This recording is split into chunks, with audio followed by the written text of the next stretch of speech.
Let's get started, man. All right. Yeah, sure. Um, hello, everyone. Thanks for listening to the Young Pros Talk podcast.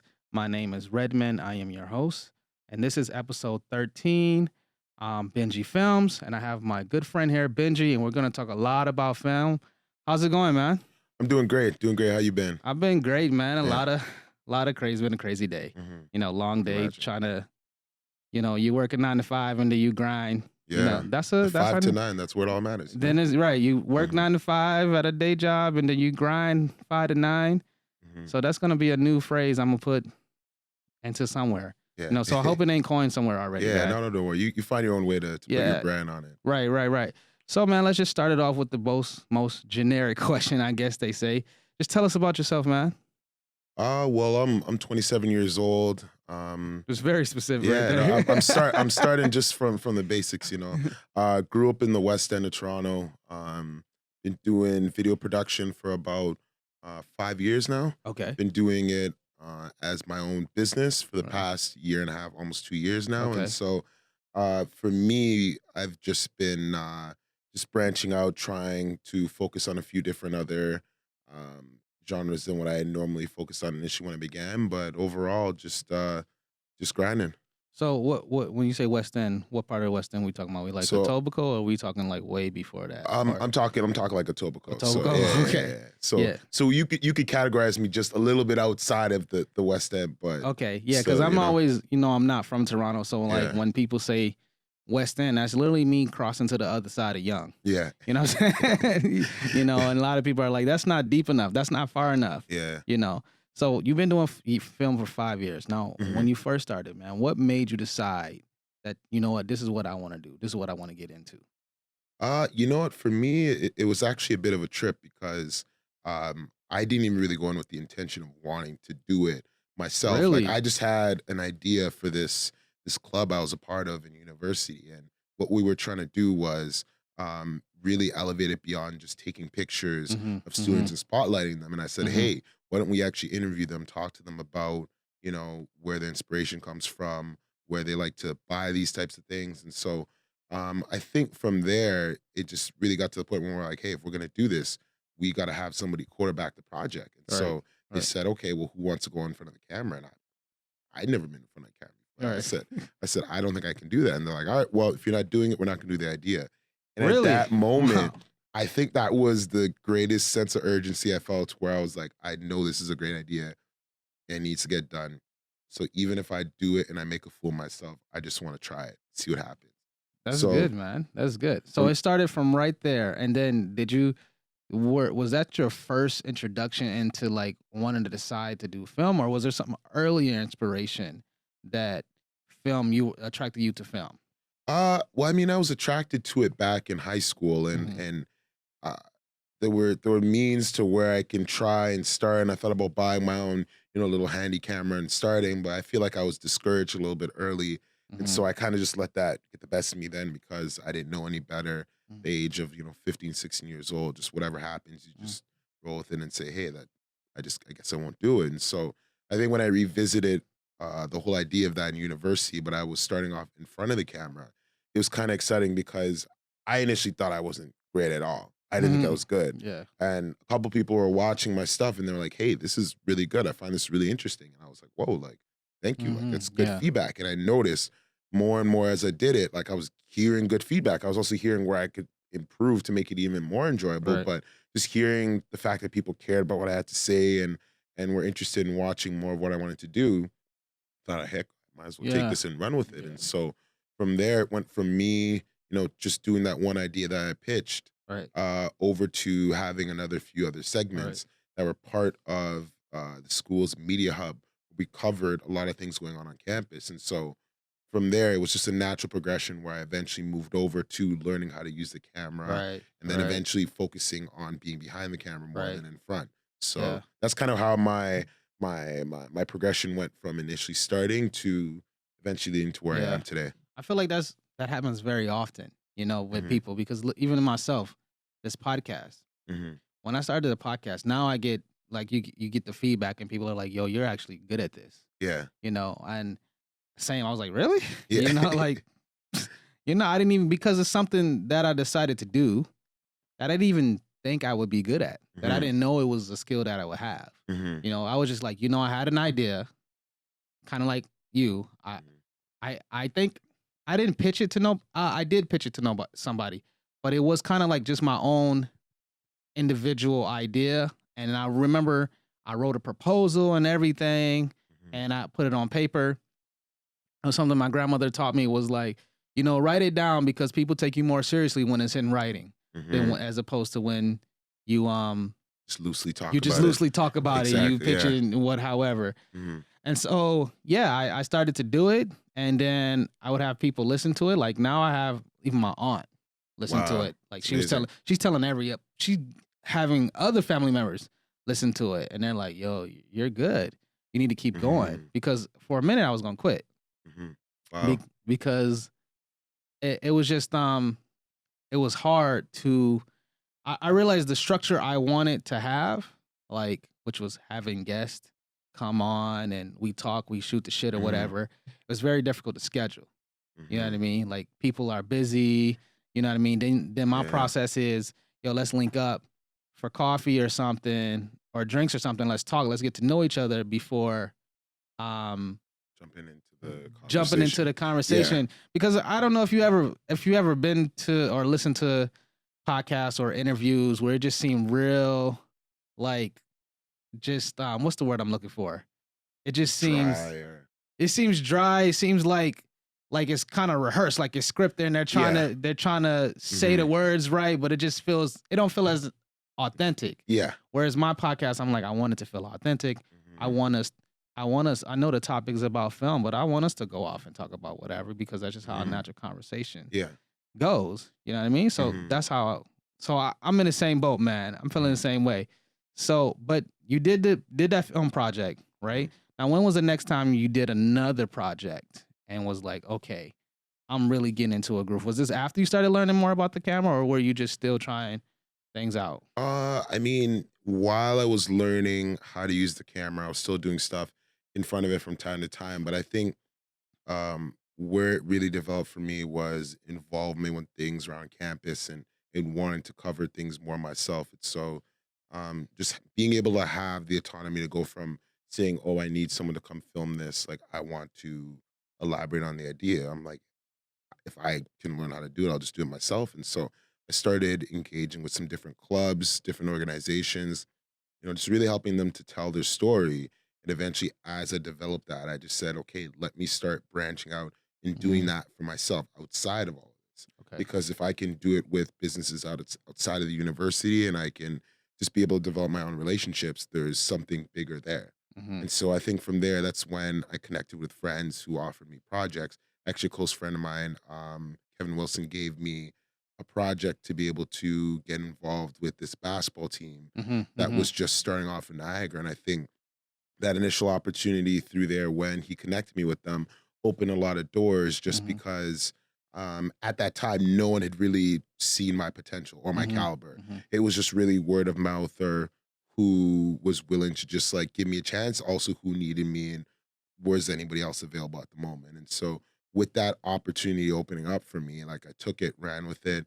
At the time I'd also been honing my marketing and sales skills. So Right. it was Right. just a combination of me being able to tell them, hey, like if you need me to, promote to people on Hmm. campus, I could do that. Hmm. You need me to be able to sell tickets, I could do that. You want to do video production, I could do it. I Right. was Right. the everything guy. Right. Right. And I think when I started to spend more and more time with video working with them is when I started to focus on storytelling, Hmm.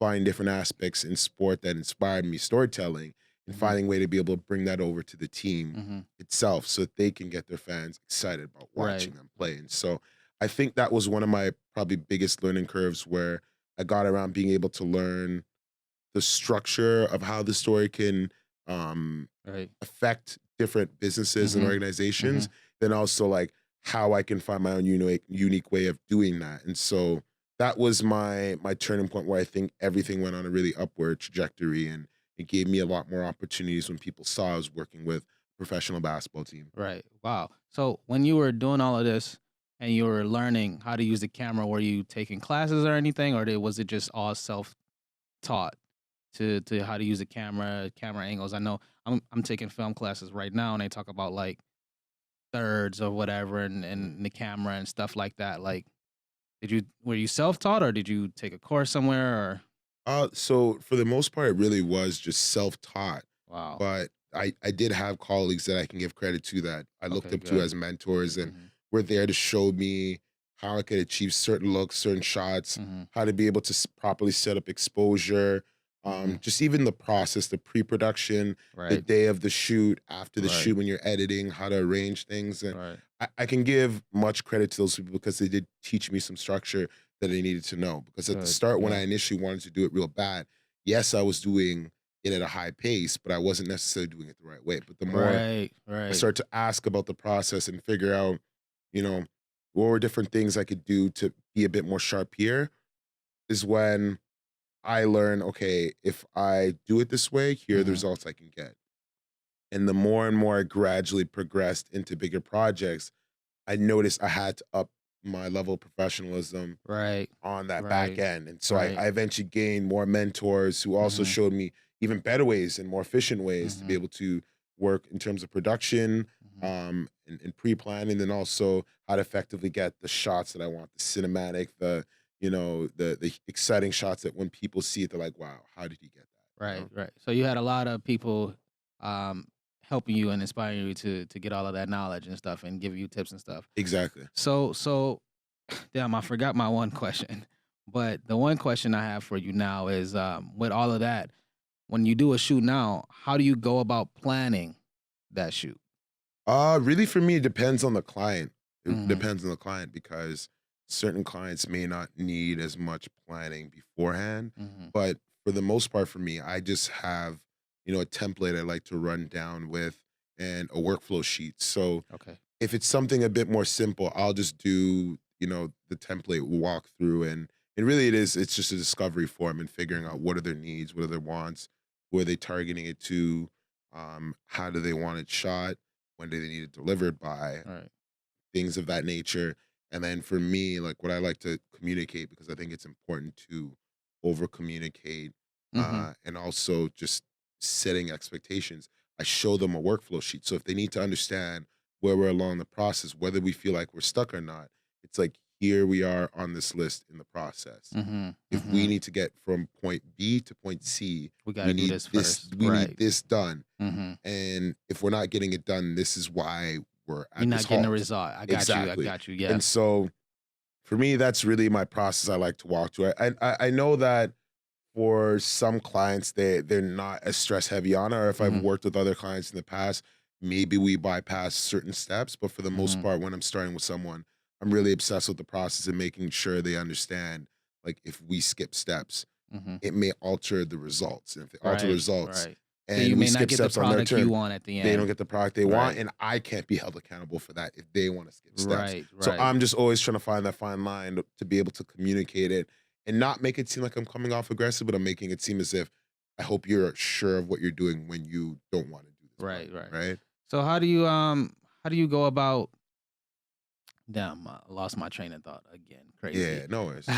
um so have you ever had any projects where they are expecting you to write a script or most sometimes the script is given to you and you're just supposed to figure out how it should be shot? Mhm. Well, in perfect worlds, when I work with a client, they'll have the whole brief done Okay. beforehand, and I love those situations because I could add some suggestions. We can just either be able to go ahead and shoot, or we just review a couple things to make sure we're on the same page and what they're expecting is doable within their budget range.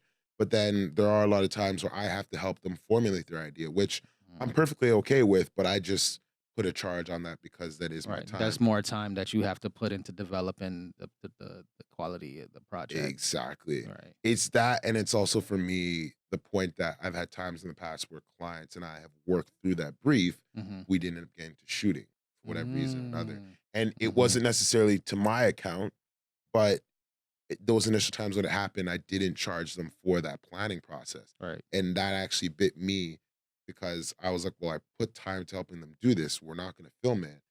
I can carry on with what I'm doing. If they take this plan, they do it with someone else. I just basically gave them this idea Right. and I get Right. zero reward for it. Right. And so I just kind of said, okay, well, if people are going to expect me to build a plan for them, they need to pay for that because whatever happens in between when that plan's done and when I'm done filming, Mhm. who knows? And I Where want to protect myself. where So did you get the idea, or like the who taught you the importance of having that business model to make sure that you're getting paid for your mhm. time and your services? I think for me, it came from a few different places. So I had been working in sales for about 3 4 years Mm, prior to starting up my own business, and for majority of these sales jobs, the process is very similar to running your own business. mhm, You have sales targets, you have mhm, prospects, you're working through a list of to do tasks. You have to make calls. mhm, So I'm very much more accustomed to the process of running a business start to finish and developing a business plan, a marketing plan, just sales targets, how to be able to review it, kind of look at your year over year, month over month, like mhm, where can you improve? And so I think me learning a lot of that in my past jobs, once I took the leap towards entrepreneurship for my own business and my mhm, own skill set, mhm. I said I can use these exact same transferable skills over to something for myself. Right, And right. since I truly believe in the product, the more and more, the better. And so, It's way easier to sell it when you believe in the product. exactly, Yeah, yeah. exactly. Wow. Mhm, So you've been doing film for 5 years, right? mhm. But when did you decide, you know what, I'm gonna go that entrepreneurial route and I'm gonna start my own business and do film? Has it been that whole 5 years, or did that start later on after you started doing film? To be honest, for the first 3, maybe almost 4 years, like, I had been doing video because I loved it, Mm-hmm. but I didn't quite see what the trajectory for the industry was gonna be at that moment. Right. But there weren't really as much freelancers per se out in the market at the time, Mm-hmm. but I knew people loved videos. I knew Mm-hmm. people had a passion for seeing that align with sport because I worked in sport for years. And so as I continued working these jobs in sport, and I thought, if I can be able to do video production to up not just my delivery with my work, but also what it added to my portfolio, I'm like, wow, this is a huge plus. Right. And Right. so as I had initially developed those preliminary video skills and I worked through jobs where I can apply them, employers loved it. And I kept saying, hey, let me incorporate this into my job. And it Mm-hmm. always became a thing. And I think around my second year working at Maple Leaf Sports, I'd, just hit this wall where, I was trying to go a certain direction where I could be able to focus on, incorporating production, creative work in with what I wanted to do and move a little bit away from sales so I Mm-hmm. can just really go hard in that direction. And when I found there was a little bit of a pushback and it wasn't as easy to make that cross lateral move over, is when I said, you know what,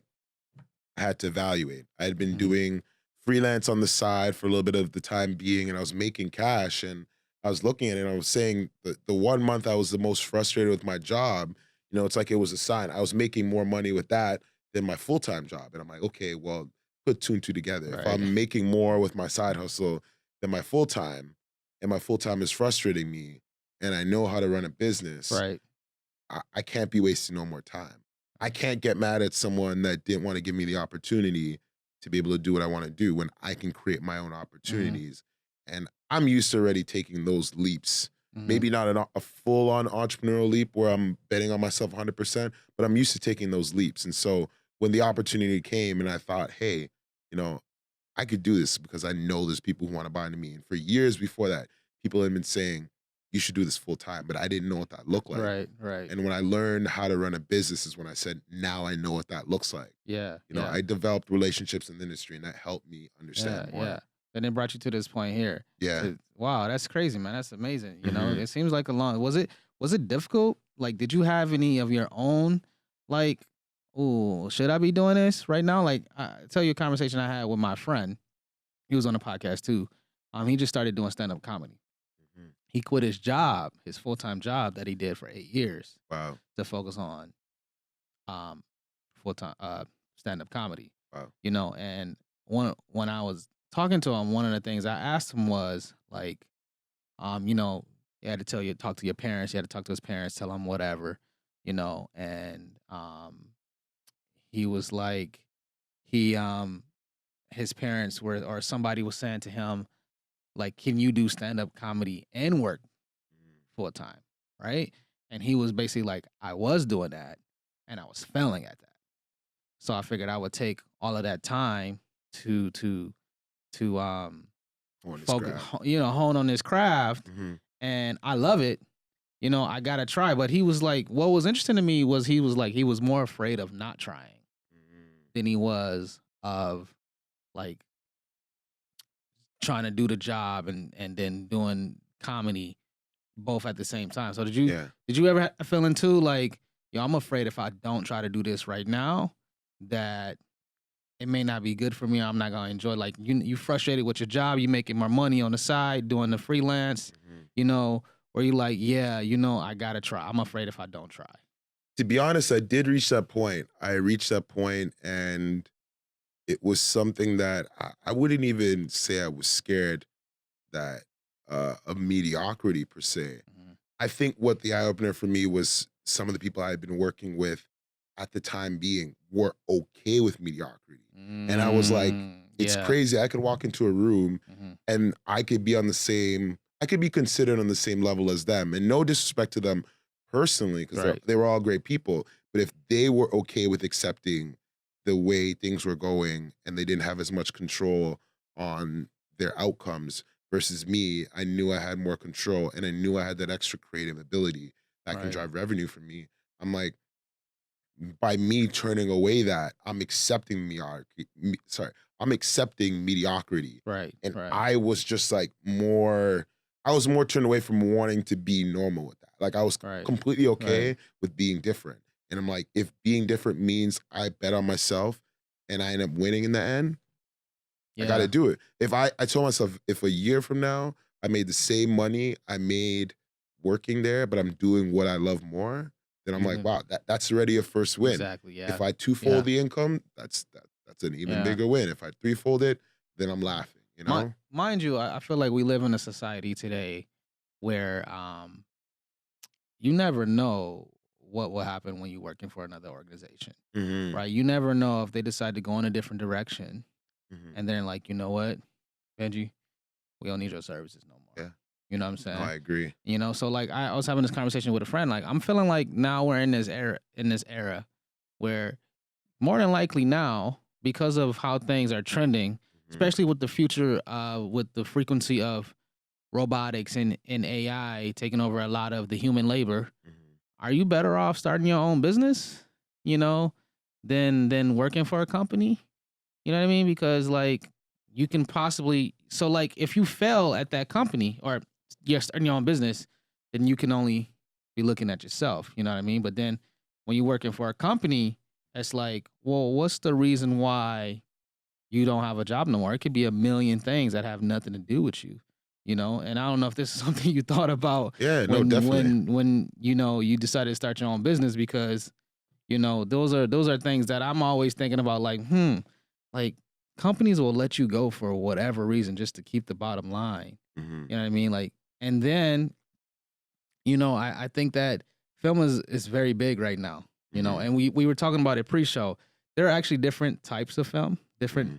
genres of types of film. Can you talk about some of the genres of film that you do in your work? Like, Yeah. I don't know if I worded that properly. Well, You know? I could jump to the first answer to the question you're asking me, and then I'll speak to the different genres that I work with as well. And I think an important part about what you were mentioning, in terms of just being able to figure out like your focus and if you Mhm. should do your own side gig. I think entrepreneurship isn't necessarily for everyone, Mhm. Mhm. and I learned that. 100%. I Yeah. learned that whether it's family, friends, significant others, Mhm. it's not going to be meant for everyone as much as you may think that they have something that may be there. And so, knowing that it's not for everyone, maybe it just turns into a passion project. Right. But Right. I think if you feel like you have that entrepreneurial drive to be able to do something, it doesn't hurt to still do it on the side while working a 9 to 5. Right. Right. Now, to me, if I were to go back to working a 9 to 5, I would want to make sure the 9 to 5 aligns with What you do what I'm now. doing. Right. So that if I'm still doing what I'm doing on the side, I'm only supporting it. I'm not doing something way off that when I'm there, they're like, why are you doing this? Right. You do video production when you're 9 to 5, you do video production on your side hustle, people don't ask you questions like Right, that. right. It Your makes boss sense. doesn't pull you into Yeah. the room and say, you know, why are you leaving work early for this? They understand. They know what's Right. going on. Right. But I think to at least be open to considering it for a 5 to 9 is a great idea, Mhm. because if there's something burning inside you that says do it, it doesn't hurt to take the initial step, even if you're not really making money off of it. If it just makes you happy off the Mhm. jump, to Mhm. me, that's already a big win. That's Okay. already a Yeah. big win. If doing something with your free time makes you happy, then you could eventually start making money off of it. Like, that's an extra plus. Right. Now, when you could take that leap and say this 5 to 9 is gonna become my 9 to 5 or 9 to 12 or whatever you want to Mhm. call it, that's where you're finding, you know, your true bliss and happiness. Right. Because Right. yes, entrepreneurship isn't meant for everybody, but if you give it a try and you start to learn about yourself in the process, if it works for you, then Mhm. amazing. But if not, there's no harm in trying it, That's right? true. That's Yeah, true. And then you never know what skills you can learn from along attempting the to way. do it along the way that could Hmm. help you with whatever job um, that comes after you decide, this business thing is not for me. And you're right. Some people are not, entrepreneurship is not for everybody. Yeah. And then some people are making an impact working for some Hmm. organizations, and um, why is my brain all messed up No, right it's okay. now? I and could jump to that like the second question you asked me. about the different genres or the different types of film that you do. Yeah, so I mean, I'm in the realm where I do more work with businesses. I'll do work with brands. I'll do work with events. I'll do work with a bit more on the narrative side, so short form Hmm. storytelling. Hmm. So, and even sometimes long form as well too. So those are generally the different ones that I like to focus on. I know there's a whole bunch of other different realms as well too. Some people like short film. Some people will do docs. I do docs as well, Right, docs, right. docu-series, and then some people will do movies, you Yeah, know, and yeah, it really depends where your passion lies, where your focus yeah. lies. And I think for me, coming from a sport background, that's where all of those different things have intertwined. And I thought, Yeah. okay, I could focus on those because they generally keep me happy. And I think moving into the doc world is where it's opened my mind a bit more to how I can create the story. So it's not Hmm. just Hmm. a short story being told. It's like it's part of a bigger narrative. Right. Yeah, I know. I'm trying to I'm going to. I don't know if I told you this. I'm actually going to school for film Mhm. right now Yeah, you at did mention that earlier. George Brown, Mhm. and I had to do a short film. And it was bad, brother. Hey it, man, was, there's it was bad because, mhm, and I'm thinking about that planning process you talked about, right? And I mhm, would have benefited from probably having a better plan. mhm, But it was so difficult for me because of the time, because of I'm working a day job and then I'm going to mhm, class, and then the final project is to create a short film. mhm. Well, I don't have no money. It's not easy. It's I don't not have no easy. Yeah. money. So when you don't have no money, what do? You're dependent on friends. You know Mhm. what I mean? But friends are busy too, Yeah. and so like I ended up having to be in it myself, which I did not want to do. I didn't want to do any acting or Mhm. anything, man. And I turned it in. I don't even think I edited it right. I know I didn't edit it right, actually. You're like, I'm just gonna jump straight to the I point right just was now. like, because I couldn't because I'll give you a synopsis of what the film was about. Basically, Spoilers. All right, let's it's hear it. it's kind of dumb, Mhm. but it was called the Purse Skit. Okay. Right. So basically, I wrote this. Because I do a lot of writing, right? Because Mhm. I use Celtics, which Okay. I just Wow. paid for the subscription. It used to be free. You used to be able to Mhm. get a lot of stuff, but now I pay for it, Ain't and nothing free no more. no, nothing free no more, man. And what I like about Celtics though is when I get really serious about it, which I plan to do very soon. Mhm. Is like it gives you it has an area for like production slides and like storyboarding and like all of that stuff and shots and budget and yada yada yada yada. So a few years ago I wrote this skit called the Purse Skit, and it came from the idea of every woman I've ever dated, I couldn't avoid holding their purse. somehow, some fashion, we go to the mall. I'm holding a purse. Mm-hmm. We go to the store. Can you watch my purse? Yeah. You know. And so I wrote this skit. And in the skit, the whole idea is the boyfriend hates holding his girlfriend's purse. Wow. And so in his head, he would curse her out for having to hold her purse. Mm-hmm. But then when, like, it's like one of them daydream sequences, and then he snapped back and he'd be like, yeah, every time he just, he just hold his.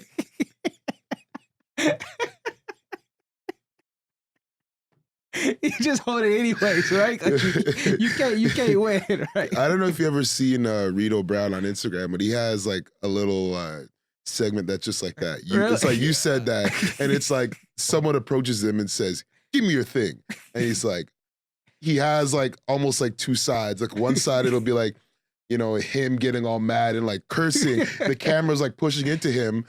And because he's telling the story to someone else, and the person's like, "You said that?" He's like, "Yeah," and then it shows what actually happens. Like, "Give me your thing." He's like, "Yep, here, take it," and just gives it away, right? Right. And it's like, it's crazy because I know that happens to a lot of people in real life too. You know, that was the theme of it, right? And so, so this is where editing is like, editing is so like I'm taking history of cinema right now, and so much of it is about editing.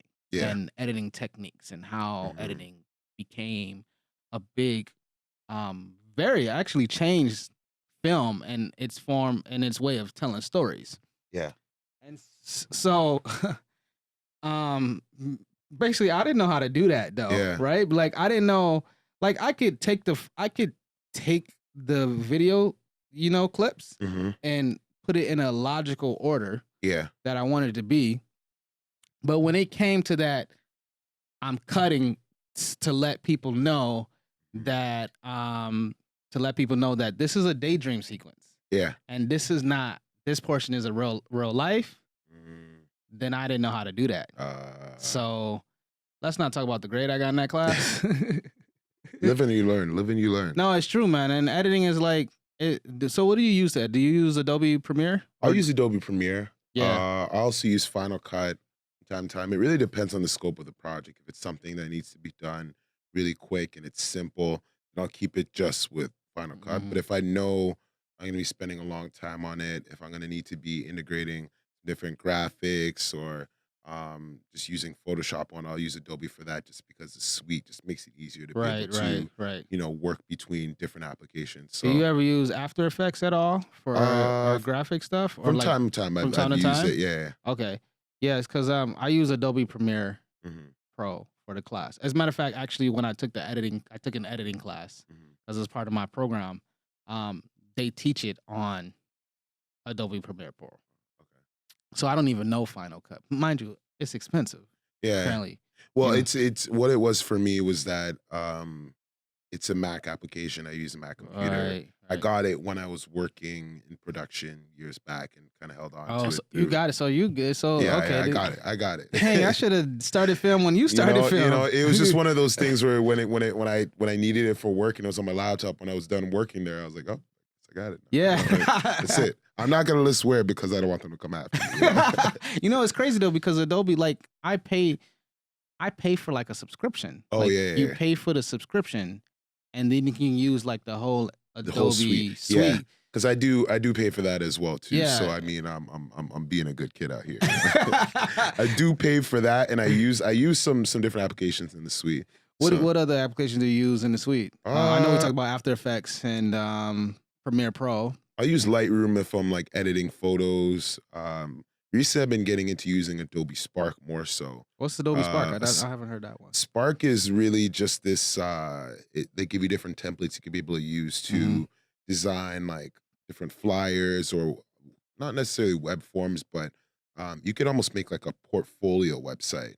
And so one thing I actually thought about was that I'm like, if I pay for a yearly subscription on a certain website to make a web page, why don't I just use Adobe Spark? Because if they give me the right to create a web page where I can put all my portfolio work on it, all I need is the domain and I could transfer it over and it could be okay. Right. So I mean, that's something that I've been thinking about switching over and being able to use, or I already have my website set up. And if I want to be able to put together like a media kit that I could be able to send Right. out to different Right. agencies, I have Adobe Spark to help me create that. And I could be able to download as a PDF and send it to someone, Huh. or send them a website link where they can be able to see my work. But there's also other documented pieces of information as if it's like a presentation deck. What do you use now for your website? Like, I'll use oh, Squarespace. you use Squarespace? Yeah, I Yeah. use WordPress Oh, okay. right now Okay. for the website. Oh, It's so just, you're going real technical then. Yeah. yeah, man. I don't know, but you know how much research I had to do to figure Oh, out yeah. which plugin I needed that did this Oh, and I did the same that. research. You Let, know, and let me like. tell you, I'm on Squarespace right now. If that answers your question, how far did I last? I'm on Squarespace now. Is it that much easier to use than? It's just they have the templates that are easier to work with, and I mean Squarespace. If you want to pay me for this picture right now, I'm just saying I'll ask Redmond to cut it right here if you guys don't want to. But there is plugins that you could just be able to use. So if you have, for me instance, for my case, I have videos placed Right. on my Vimeo page. Right. And I'll be able to just embed the links into there. I could design the layout I want of the video. Do I want Nice. it Nice. partition style? Do I want a grid? Do I want Right. like a mosaic of different videos Right. and photos? And I just lay myself out like that, and that's why I think it's easy. And WordPress, I found, had some intuitive parts to it, but there were also some parts where I was like, hey, I don't know what I'm doing here. And if I go on the blogs, they're telling me about coding, and I'm like, this is just Yeah. not my language. I'm just gonna stay out of Yeah. this. And if I gotta pay someone else to do it, it's not a problem. But like, how high of a priority is it? Yeah. Not as high. Yeah. And if it's not, then Right. well, Then. why am I Yeah. buying into it then? Well, Right? I'll let you know, Squarespace, you can pay me too. I will definitely switch over. Okay. You know, if it's easier. But I just get one of those. I have one of those. What do you call it? Like static templates. Yeah. Exactly. Yeah. So it's just like a one pager. Yeah. But like it can link to, like, for example, when I post this, like when I post this podcast episode, I'll create a new post. I believe. Yeah. I'll Yeah, create it's a new almost like post. a blog post. Yeah. Exactly. And then I'll put the podcast up there Okay. with everything. And then it's like a Mhm. little. So really, I kind of manipulated the sections. Yeah. Because I couldn't find a template that did exactly what I wanted it to do. Okay. Right. Yeah. So I had to take different, like, I think the section I use now, that's like episode section, Mhm. in its original, like, default setting, Mhm. it's actually the newsfeed section. Oh, okay. So I had to take that because I didn't want to pay for. I was actually looking to pay for a new. So wait, with the Squarespace template, do you have to pay for the template, or do you just No, pay well, they have ones you get paid for, but they have free ones too. and you just chose a free big Chose a nice? free one. And when you go to your website, since you can embed the video, it doesn't go to Vimeo to No, play. it's embedded on the page, so it just plays there. Ah, There's links that could redirect you to Vimeo after, but I choose to keep people on my page. So okay. the Okay. less bouncing around people have to do, easier it is for them to just Yeah. focus on like what they need to And focus when on. when I went to your page, man, when I was doing research to try to Mhm. for the podcast, you had a lot of videos on there, man. A lot Yeah, of thank you. variety of stuff. It was very interesting. A lot of sports stuff. Yeah, You know? I try to So- get some new stuff up every now and then. Do you put all your work up there, or just like projects that you find are the most, I don't know, you like the most, and you just put those up there? You know what? I have to say it really depends. It Mhm. really, like, I'm a very superstitious, conscientious, whatever word you want to use to describe me. I have the most strategic with everything, Mhm. not in a way that it always matters the most, but it matters the most to me. Right. So for me, on my website, you might only see 3 or 4 different categories of videos. Well, surprise, that's what I'm trying to focus on selling the makes most. sense. Makes sense. Now, I could have some other videos that go outside of that scope, but the thing for me is I may not be looking to sell it. If I get Mhm. approached about it, I may Mhm. do it, but it's per case. Okay. You I know, see like what I you're may saying. not do many music videos. I might turn down most, but Mhm. if the project seems right for me, I'll do Mhm. it. I might not post about it on my website. Not Mhm. to say that the video isn't good enough, but my theory is that if you post it, people are gonna start to assume that That this you're is a what you music do. video producer. Yeah. And if that's- I don't Mhm. want to do that, I won't post it. And it's no, like I said, no offense to any music artists I've worked with. I'll share stuff. I'll be sharing things in between. But if I don't want to attract too much of it, that's part of the reason why I don't post it. Yeah. So if I've taken on the project that they asked me about, that's a good sign. Right. But I would Right. just hope they'd never get offended of why I don't post their thing. And it's just me understanding the psychology of trying to market myself. Right. Right. If I post a lot of music video stuff, okay, I'm gonna attract music artists. If I post a lot Right. of food stuff, cooks and Chefs and food stuff. brands Yeah. are gonna Yeah. hit me up. If I post sports stuff, surprise supports sports brands and teams will hit me up and say, we want to work with you. So Right. Right. Right. So when it comes to, I know there's a big important part of the business is the clients, mhm. right? So, um, how do you go about deciding which clients to take on and which clients to be like, you know what, this ain't the right time for us to be working It depends. It's a lot of different factors. Um, an important one is budget. But together? budget's one. Does it align with what I want to be doing? Hmm. Especially if it's going to take a lot of time to plan it, Hmm. film it, edit it. I'm like, hey, I'm blocking off this much time to be able to do this with Hmm. them. Does that take away from my time to do other projects?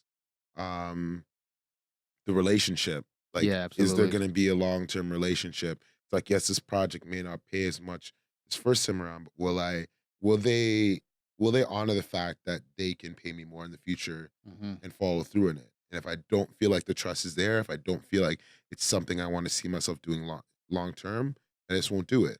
Right. Right. Um, from time to time, there are certain things that I may go against the grain and maybe work underneath what I would normally charge for it. But Mhm. that's generally because I really, really want to do it. And let's say I'm moving really on track with my sales targets and I'm telling Mhm. myself, hey, like I'm pacing really well this month. The shoot is a little bit less than what I Mhm. normally charge, but I'm gonna have fun doing it. So why not do Mhm. it? Those are the cases I would let those I kind of see. things slide. But from time to time, like I'll get really open with saying no just because I don't want to waste my time or Yeah. theirs. Do you have like a clientele choosing process? Obviously, you said budget is one of those things, but Hmm. like I think about even for me, right? When I do the podcast, right? Like it's very first of all, like you said, the relationship, the long term relationship thing Yeah, is very important. I mean, me and you have known each other for like a few years, you yeah, know what I'm saying? And then just the podcast just became something that happened, yeah. right? Um, but for me, it's like long term relationship Hmm. with people, and one, I have to meet with you a couple of times before I even decide. I mean, Yeah, because you can vibe with somebody when you first meet them, yeah. right? And then you can go out with them and be like, that Mm. vibe is not there no more. Yeah, You know yeah, what I mean? yeah, So for me, because my whole ideology for the podcast is authenticity, yeah. right? And rapport building and comfortability. Hmm. So like if I met you at an event or wherever I might meet you, Yeah. you know, and I think we vibe, and then I'm be like, yo, let's get coffee or drinks or whatever, let's Hmm. talk. And then if I meet up with you and then we don't vibe, then first of all, I don't even want to develop a relationship with Yeah, you at all, yeah, you know. And then you definitely ain't gonna be on the yeah, yeah. podcast, No, that's you know. fair. So do you have that same process? Like, okay, budget is one.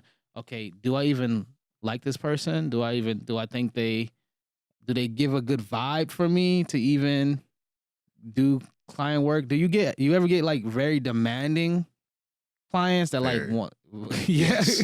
I get some that the minute we're done filming, we're not even done filming. So when am I gonna get this first draft? I'm like, I haven't even finished it and stop on the record button right now. I'm sitting here thinking, I'm like, this is gonna be insane. I have had those. I've had them more so in my earlier days starting than Right. I do now.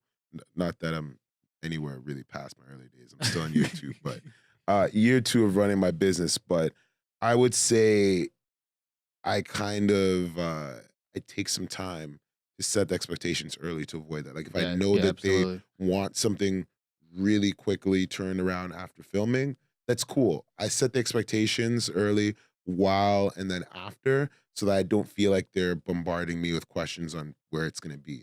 If I feel like they want it too soon and their budget doesn't align with their timeline, like Hmm. if somebody films something with me today, then they want it tomorrow, but they're paying me a fraction Of what what I'm you normally paying. yeah.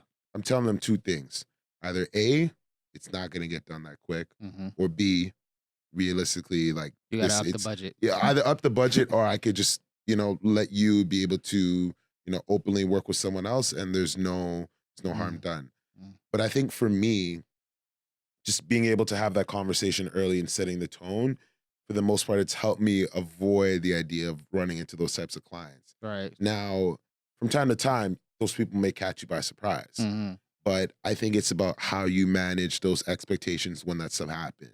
Because Right. a lot of people, they're gonna want, there's a lot of people that are gonna want to take advantage of you. There's a lot of people that are gonna want to ask you for more than what you agreed on. They're gonna want the raw footage. They're gonna want all these things, and you're just sitting there and you're like, hey, we didn't open a conversation like this from the jump. They just thought that because the work started to develop, that we developed a good working relationship where they can Mhm. start asking for more than they're giving. And so I just try to hold it to where it is early and put a Right, halt right. on it. Because I think the minute you give someone an inch and they take a mile, Yeah, they're running yeah, a Terra Fox marathon yeah. on you, man. They will go across the country, dragging you in the dirt, asking you like, Yeah. "Hey, like, can I get this extra? Can I get this?" And you find yourself in Mhm. that spot where you're like, you gotta like really set it. And from time to time, you gotta remind yourself, do the little things in between Right, as well with doing right. that. Send an email, like if things change, send an email to confirm Yeah, it. that's You true, don't that's send an true. email. I learned this multiple times in my life. If you do not send an email, it didn't happen. You can have a Right, phone right. conversation. People could agree. You guys can like be like, "Wow, you're so right." Then a week later, that can come back and Yeah. bite you in your butt. And you know what? It's funny you talk about that because that was something I mentioned to you earlier why I write outlines Hmm. for my podcast. Is Yeah, for that very reason exactly. It's like, oh, you didn't say we was gonna be talking about these things on the I podcast. know, right? Yeah, yeah, I did. It's in the outline. You know what I'm saying? I put Yeah. it there as a basis for you to know what's going on. Hmm. But how long did it take you to perfect that process? Oh, years to Yeah. to practice it, and credit to a good friend of mine, Alex Anthony. He really gave me a good structure that Mm, worked when we initially started doing work together. And I think from there, I've kind of been able to take that structure and put my own twist to it, and look at the different clients I wanted to focus on, and how can I make it a bit of an easier conversation, not feel like 21 questions. right, right, right. So it did take me about a year, maybe just under a year to perfect it. But now I feel like when I jump on a call with a client, like I'm excited. I want to hear everything they want to say. I want to be able Mhm. to figure out how we can get them point A to point B. I want them to have almost no idea what they want. And for me to be able to Mhm. help them paint the picture in their mind. And then us be able to find that middle ground where we can make it work. They're excited. Right, I go out there and film. We get it done. It's super breezy. They get right. the end product. They're happy and they're like, wow, I want to work with him again. Yeah, yeah, Even yeah, when they that's don't good. even need a video yet, but they want to Yeah. work with me again. That feeling to me Yeah, that's a is great super feeling. important, right? Yeah. So, how long let me just look at my list real. Yeah, no worries. Um, how long can a project last? And what's the longest project you worked on? I think it depends on the type of project. I Right. mean, I've done a docuseries project where we were filming it for about 2 to 4 weeks, 2 weeks straight for one of them. That Wow. was probably one of the craziest projects I'd ever done, and then probably also one of the most rewarding, Mhm. fulfilling. Mhm. It was. I almost felt like every type of emotion. It was crazy. Like it was really really exciting. It was something that I'd never done before. Where Mm. actually I've had days in my life where I had to work consecutive days straight, Mhm. long hour Mhm. days. But I just think that this was a different type of grind because you had to be mentally focused on everything that was going on. Mhm. So we were filming a docu-series project, and this was through Q Media Solutions. Mhm. Shout out to Jamil Giovanni, shout out to Sam Gamper. Those are the two people I worked on the project with. And Okay. so we initially flew out to British Columbia, and we had set up interviews with all these different groups from within the city. And whether it was like a boys and girls club, or Mhm. it Mhm. was different community organizations that were focused on youth mentorship, and we would do about 3 to 4 interviews a day. Now, when I Mm. say 3 to 4 interviews, it wasn't just A few one on minutes one, here. in a Yeah, few okay. minutes. It was like 20, 30 minute interviews, but sometimes we'd have 4 people interview. Sometimes we'd have three. Sometimes we have Okay. one. Okay. And we only have so much gear that we can Right. lug around back and forth. So picture 2 people working it, one interviewer who is the focus, Right. being able to conduct it, and we had to figure out, okay, we have two lavalier mics. How can we be able to, get this person to sit beside them so they could be able to hear it? Right. And then how can we use this boom mic while we Right. have the other camera set up? How can we monitor that camera while operating the boom? And it really taught me how to essentially how to do well at troubleshooting Yeah. Yeah. and being able to look at a situation and say, how can we make it work? We don't want to look like we don't know what we're doing when Right. things like these Right. happen, but we just want to get in and out because sometimes you only have half an hour with someone. How Mhm. can we do it? And so I think that was a project that was exciting because we did maybe about 4 or 5 interviews of a day. And we did that for maybe about a week straight in Vancouver. Then Wow. we did another week of that in Calgary. And so you think we worked every single day straight, woke up at like 7 or 8 a.m. and then eventually finished our nights by like 9 or 10, sometimes Wow. even later. So the Wow. whole day doing interviews, like Yeah. set up, tear down, drive across town, set up, tear down, Wow. shake about 100 hands. Like I think I got sick so many times on that trip from shaking hands. I mean, I love everybody I met because you Right. heard some really, really great stories, Yeah. but I just found that like for me, that was one of the longest projects I ever worked on.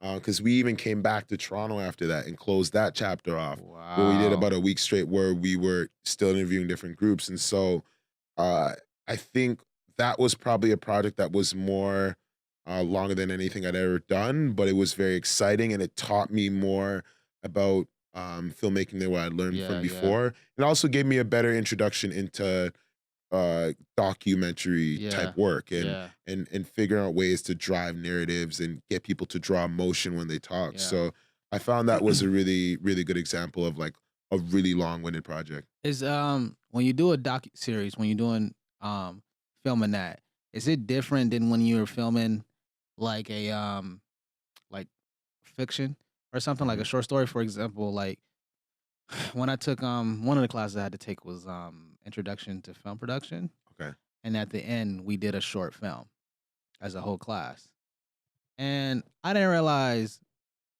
Let me be honest with you, the process is boring. Like, It could get boring, right?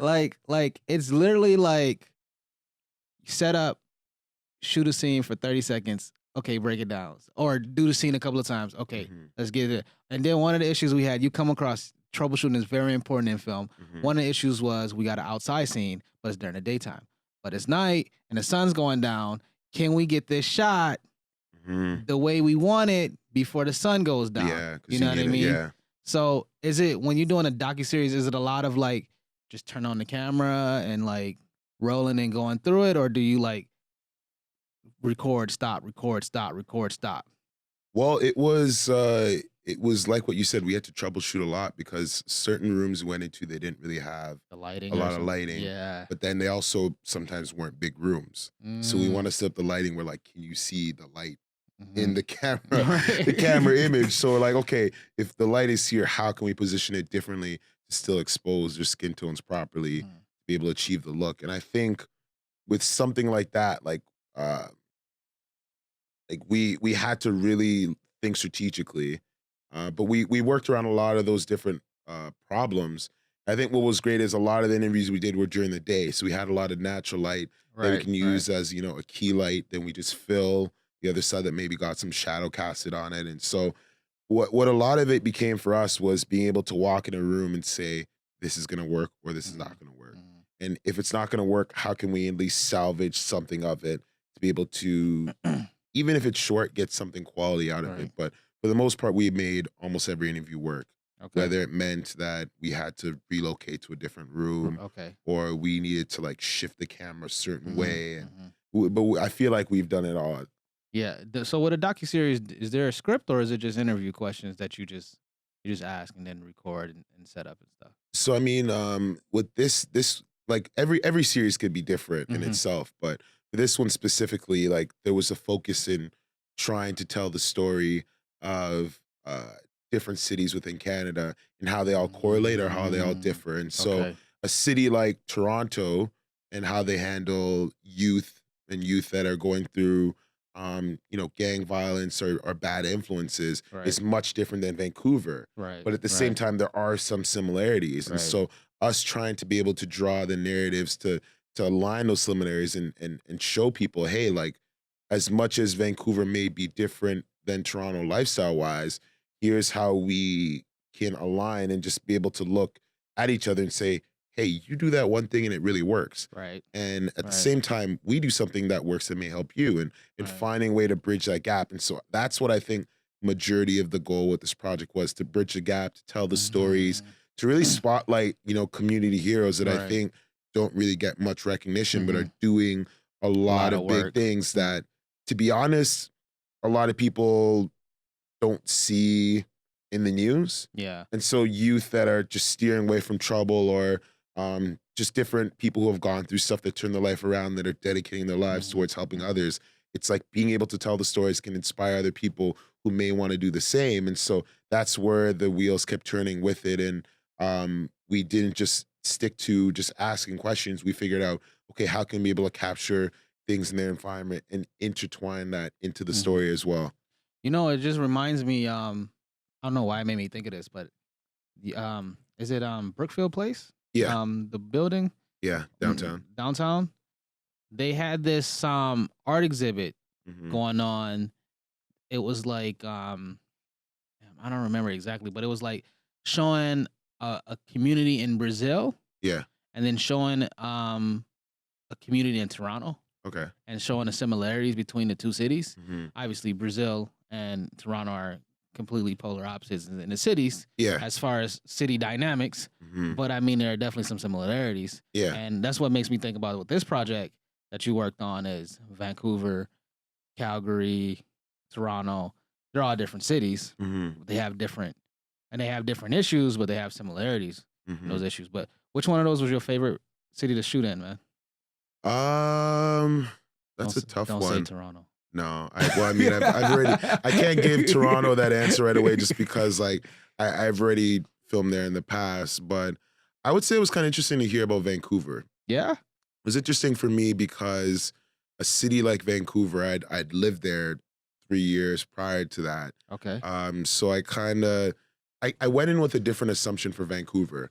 And me personally living in Vancouver at the time, like people used to always talk about gang violence and this and Mhm, that mhm. and shootings. And for me, I only saw, the nicer Right, parts right. of that. And it's not just because I lived in a nicer part. I just didn't watch the news. I never really heard people talk Yeah, about it. I'd yeah, never seen any yellow tape out in Vancouver. yeah, I barely saw anything like bad happening there. So for yeah, me, I just kind of assumed that Vancouver is a lot more of a safer city. And I think being able to hear the stories and understand a bit more and see how people were making the impact yeah, in the communities that they lived and worked in, I think that really gave me a different perspective than what I yeah. knew before. And so it actually kind of made me reflect on how we make first impressions, or how we Mhm, make judgments and we think we know something when we really don't know, and mhm, hearing some people's stories about things that happened. And mhm.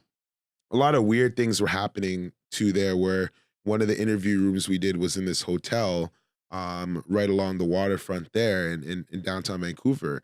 And it's weird because I was just thinking, I was like, wow, like this is kind of like a weird space that if anything were to happen, like you don't really have You somewhere to don't know. run. Right, And it was like a weird thought that ran through my head, but I just didn't say anything about it to anybody because I was right. like, who thinks about this? Yeah. And after that was said, we did an interview um with someone who had been involved with gang violence in the past, turned his life Mhm, around, really mhm. dedicated his life to helping kids.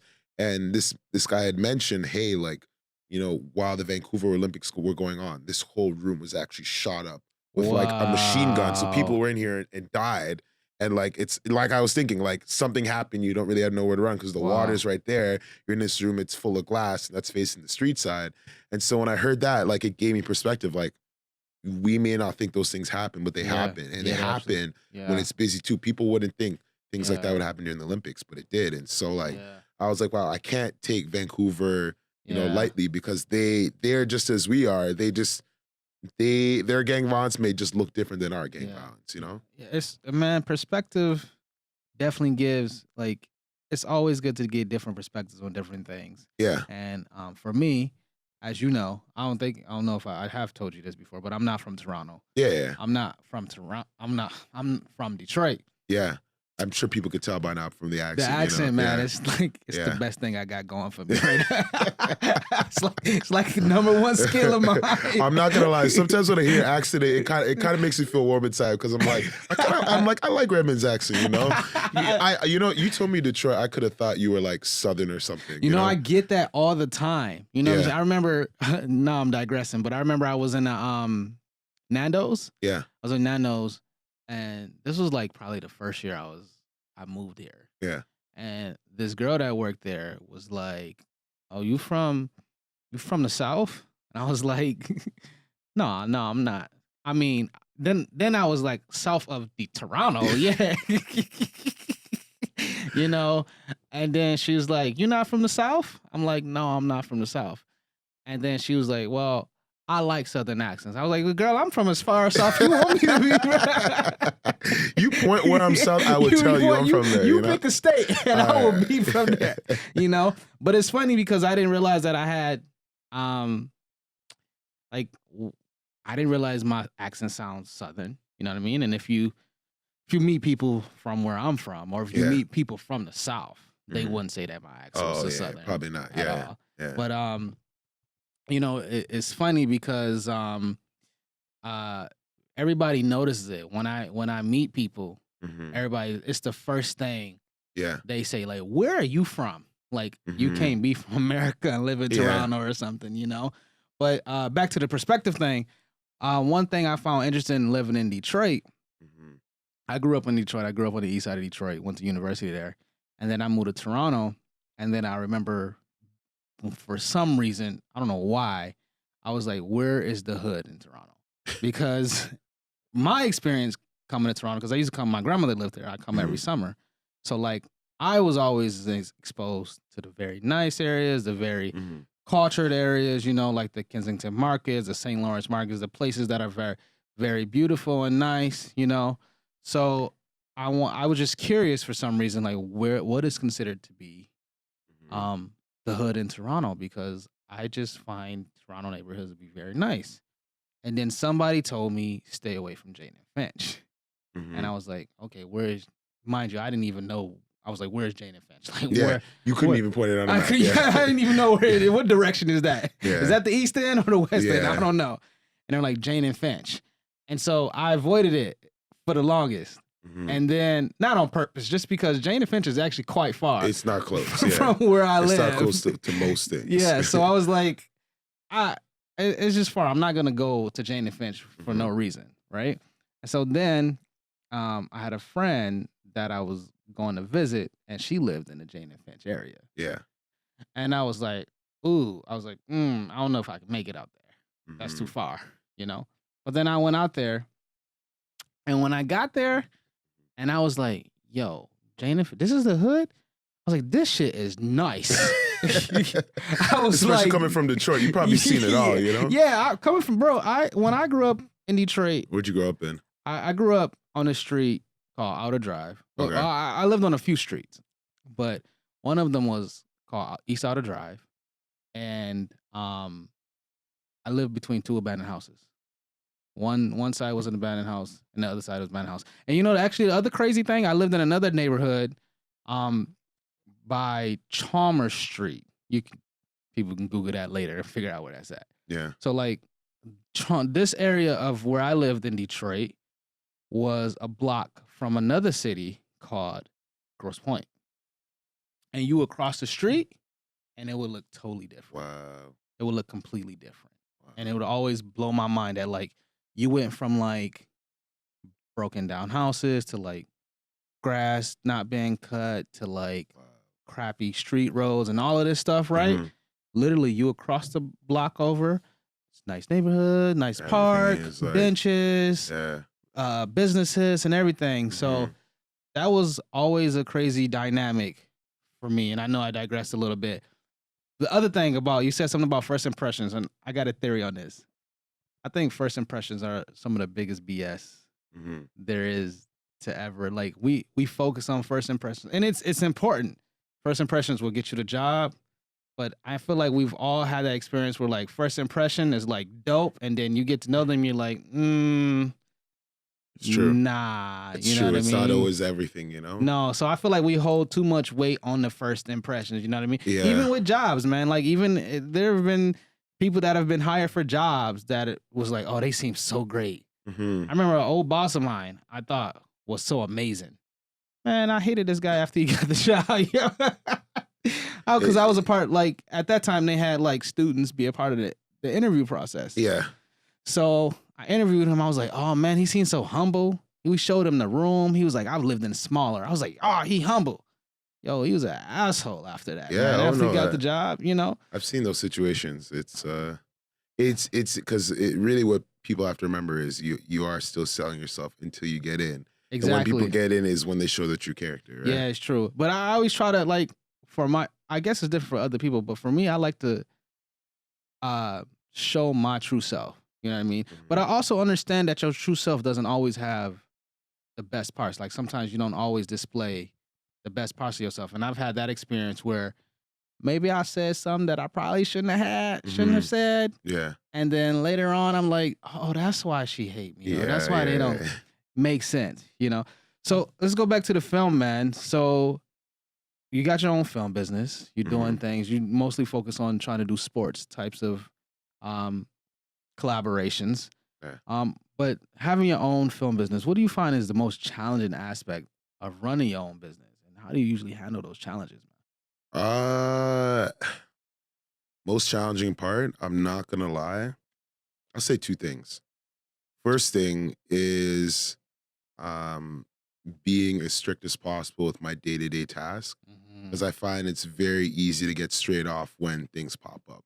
I could tell myself I'm gonna dedicate the first 4 hours of this workday to editing, and a client pops up and they're like, I need a video, I need to do this, I need to do that. And you're like, you want to just get their stuff done, wipe your hands clean as soon as possible. Right. Being disciplined enough to be able to say, I will get back to you after X time because I'm busy right now. And being able to find that fine line between being able to respectfully push it off, but then also like get that work done in time to make sure that you can do that. So it's holding yourself accountable really in the mix too. But for me, one of the more challenging things I think for me in my business, and it's a funny double-edged sword because I can talk, you know, branding and how I can help someone tell their story and really shape it up. When it comes to myself, it's almost like I put myself in the back seat. And it's kind of a weird challenge where I think for maybe about a year now, I've wanted to capture this type of story for myself. And I'm like, I'm having trouble finding that narrative fully through.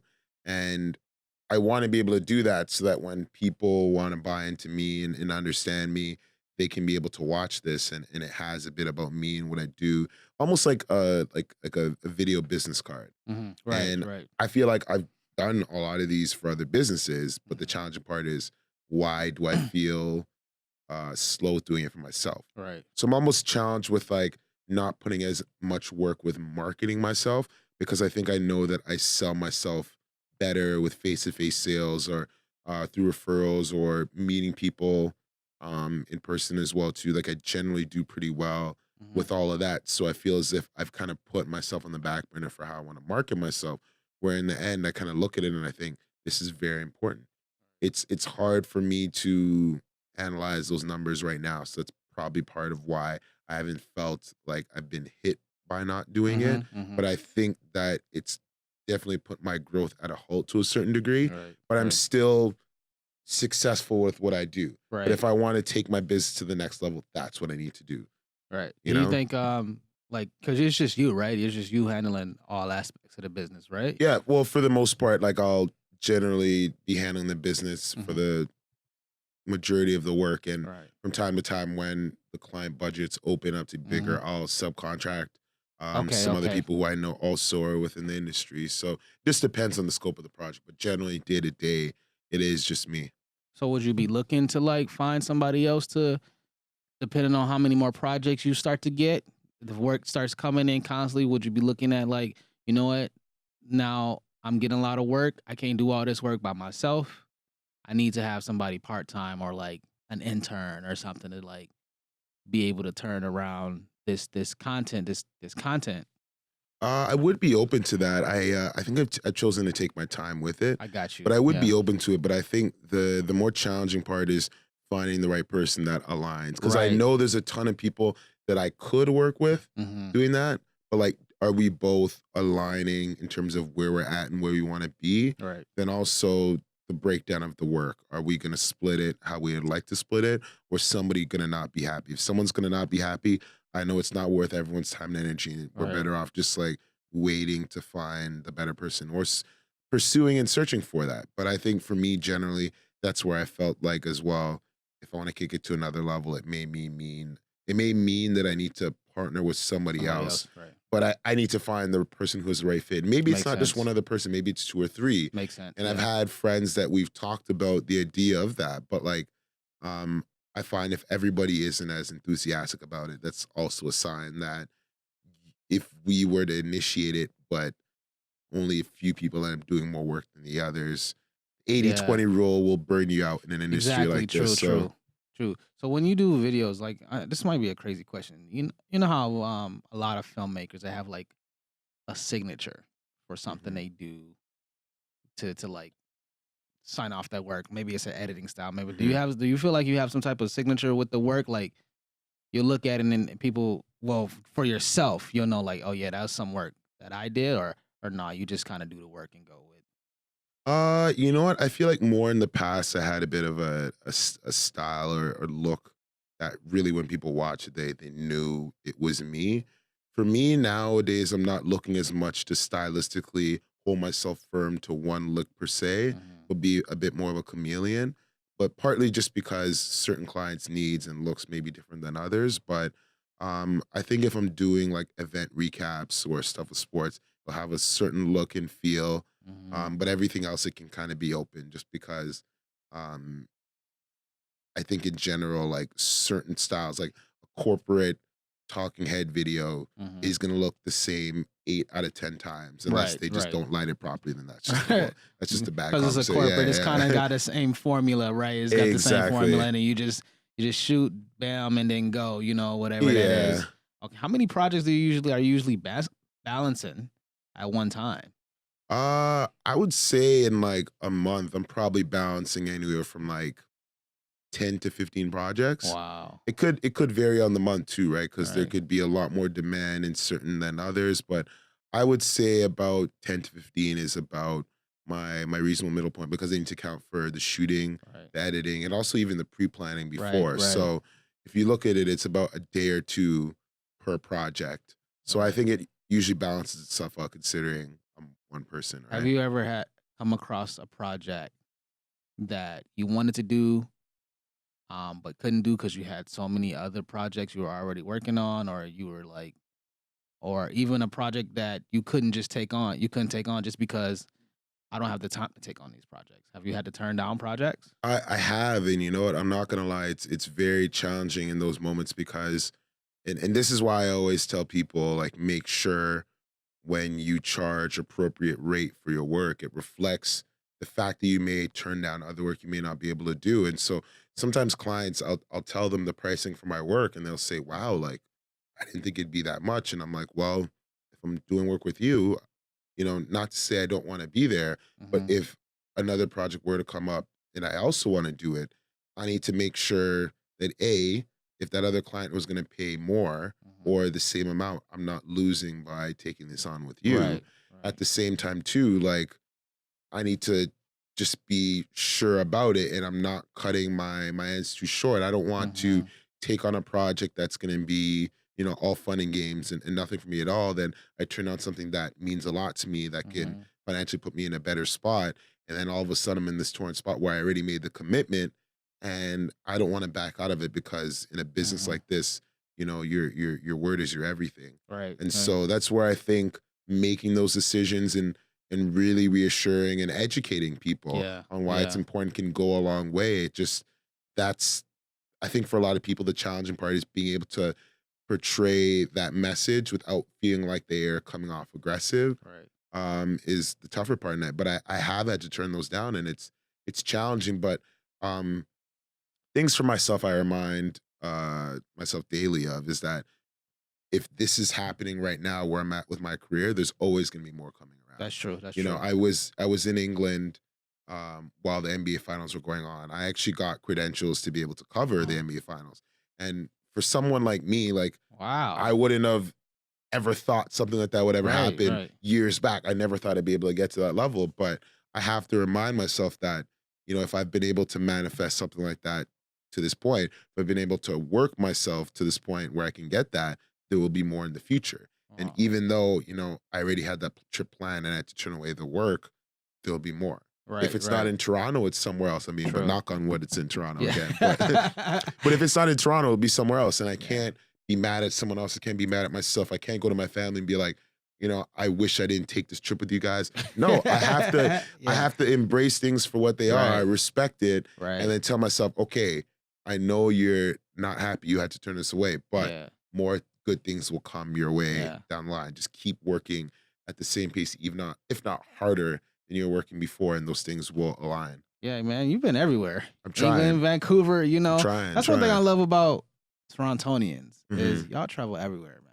Try my best. I never been anywhere. Really? Except for this year, I went to Mexico. Okay, but you said you went to Halifax, though, right? So I just went to Halifax. That was just recently. That was last month. Yeah. I went to Halifax.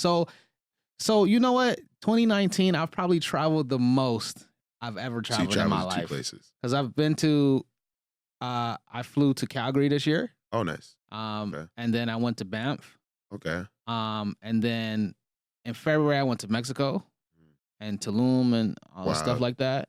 And then I flew to, well, I've been to New Brunswick because I flew to New Brunswick, which is like, you fly to New Brunswick, it's like landing in somebody's backyard. Yeah. Like it's like there's like not really an airport. It's like it's like 1/10 of an airport in New Brunswick.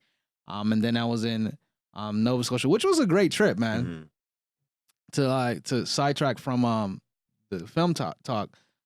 So my family, a little bit of history about me. My family, Canadian side, are descendants of the Black Loyalists from Nova Scotia. Yeah. So I had to fly. I flew to New Brunswick. Then I had to take a ferry from New Brunswick to Nova Scotia, and still had to drive from from I think it was Digby, Nova Scotia. Well, I was right, and I met my aunt there. Yeah. And took a trip to we went to Yarmouth. Wow. Which is where our family, your family, my family is from. Yeah. And then we went down to the Black Loyalist Museum. Wow. Which was a eye-opening experience for me. I actually posted a lot of pictures on my Instagram, and I don't even post that much. But it was interesting to learn about what happened, because I thought, I don't know where I got this from, but I thought Black loyalists, or loyalists in general, British loyalists, were like British slaves that went down, that were brought down to you know, North America, Canada, whatever Canada was at that time, and then ended up just leaving them there because there wasn't a lot of like profitable work to be done. Yeah.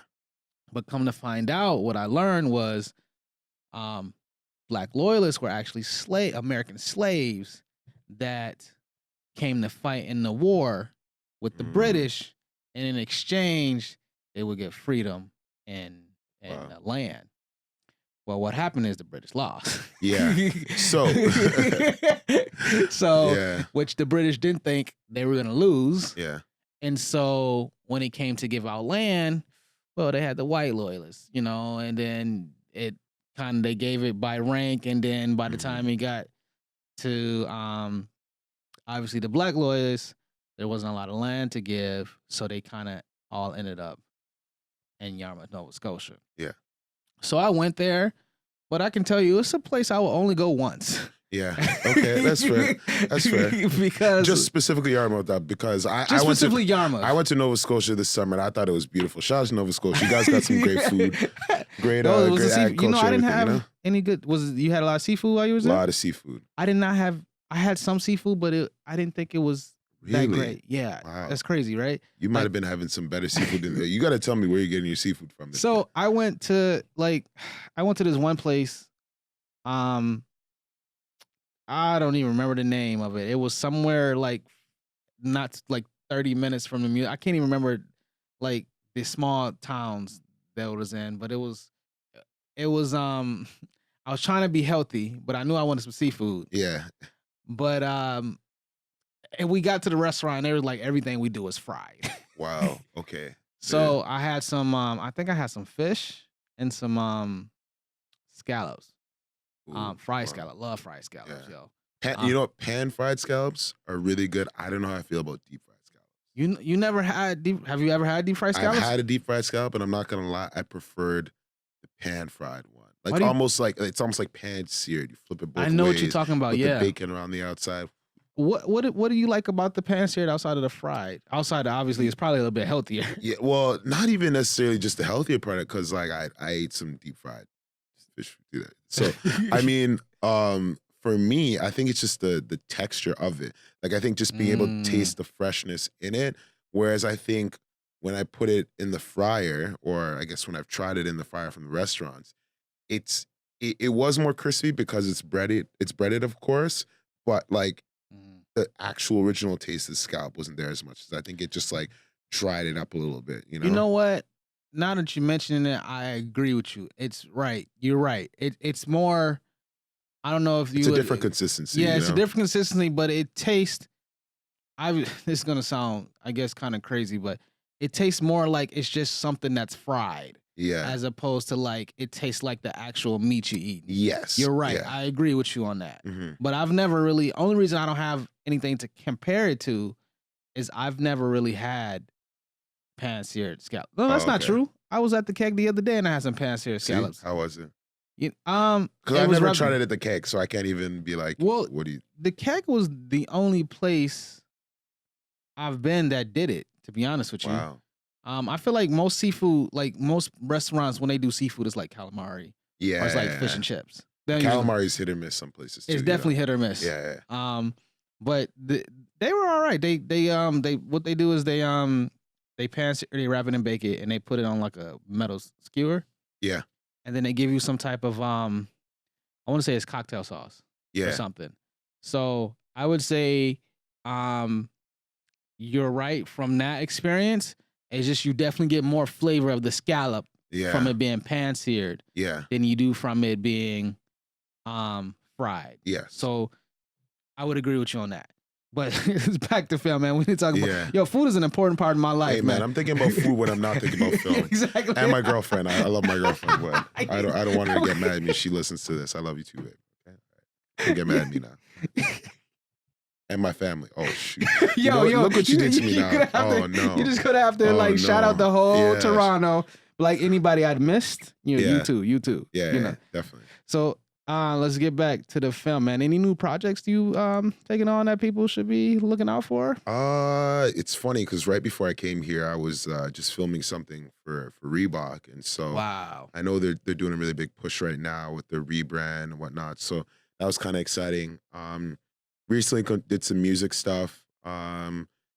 May potentially be doing a bit more on the tourism Okay. side and, Okay. and doing some sports. Sports is around the corner, so I'm feeling like that's gonna open up a lot. I've already had some people inquire about stuff, and we're hashing out the last bit of things. But that's generally it for the most part. Hopefully, getting back into some storytelling pieces as well too, because I think with sports coming around, it gives me a bit of a vehicle to be able to do it that I really enjoy, and so. We'll see how the negotiation talks between the different clients work out, but generally that'll be the scope in the next little bit, and of course from time to time some event stuff. But I'm really just shaping into working more and more with brands and figuring out, how can we tell the story about what they're looking to do and how they want to portray themselves to the consumer markets. And so Right. we'll see. Generally speaking, I'm pretty excited about what's coming in the fall. That's good. Nothing about no food coming up though, right? Actually, now that you bring that up, there is some food stuff coming up as well too. A friend of mine connected with me, and he's had some success as of recent in the food market, and he had placed at more of a higher rank at the previous season of MasterChef Canada. Oh, for real? And so Okay. we've talked about wanting to be able to put together some different videos and put them out on social and really help build his brand and be able to cook some great meals and eat. some great meals too. Yo, that would be a great if I wanted to be on that project, man. I'm telling you, I think about food more than I think about life. Oh, trust me. Some days, did you see the Tim Hortons cup? Do you know what I had to hide from being in camera side right now? Food. I walked in. I'm like, I don't know what to expect. I'm gonna bring the food in. Right. But if I'm late, I'm not gonna eat it. And No, I came in and I'm gonna like, get some food right after yeah, this, man. all right, we're thinking on the same page there. Because I'm like, I don't want to eat my food during the podcast, Right, so let me just be polite with this. No, But believe me, appreciate like that. my stomach is telling me, Ben, look, respect me, respect me. Put some respect on my name right now. I do not want you to put me through this torture while you talk. The good thing is we've been talking about some good stuff during the whole time, so it hasn't. Made me think about, oh my gosh, what am I going to eat next? So that's already off my mind. I'm glad, man. I'm glad you could come through and enjoy having this conversation, man. So Yeah, that 100%. Because but you're right. I didn't think about food either as much as I think about food until we start talking about food. I'm like, look what you do to me. You jinxing me right now, But no, it's cool. But I mean, to close off on that point, I'm really excited to work with that friend because we're both kind of on the same page. We want to start doing work with brands, and so he has the vehicle where he's already kind of doing that, but he wants to up the production quality. He wants to make it more consistent, and so that's another thing I'm looking forward to in the fall, being able to build that up and take that to the next level, both for him and I. And so there's a lot of different things we've discussed, and I don't want to spill any beans on stuff early until things have come into fruition. But expect some big work with Chef Michael G and myself. So keep an eye out for that. That's great, man. That's great, man. I really appreciate you coming through. Yeah, thank you for inviting me over. How can people follow you? What's your Instagram, your Twitter, and stuff? People can learn more about Benji Films. Yeah, so I mean, I'm going to be completely honest. I don't really post enough on Instagram, and I get some flack for that. But if you want to be able to follow my stuff, best place to follow it is on my website. So it's just my first and my last name.com. So benagbeke.com, BENAGBEKE.com. I post a fair amount of my recent work there, along with my Vimeo. It's the same ordeal, and a better way to connect with me is also through LinkedIn. And I post stuff from time to time there as well too. So if you want to be able to find me on LinkedIn, my name is Ben Agbeke, and so if you want to connect, ever talk about video projects, work on projects together, or just I guess learn a bit more about me or connect, whatever it may be, I'm always open to talking to people and figuring out how I could be resourceful. So feel free to reach out. Yeah, it's a good guy to reach out to, man. So make sure y'all do it. Really appreciate you coming through again. If you guys would like to get in touch with us on the podcast, you can go to our website at youngprostalk.com. Please like us on Facebook, Young Pros Talk.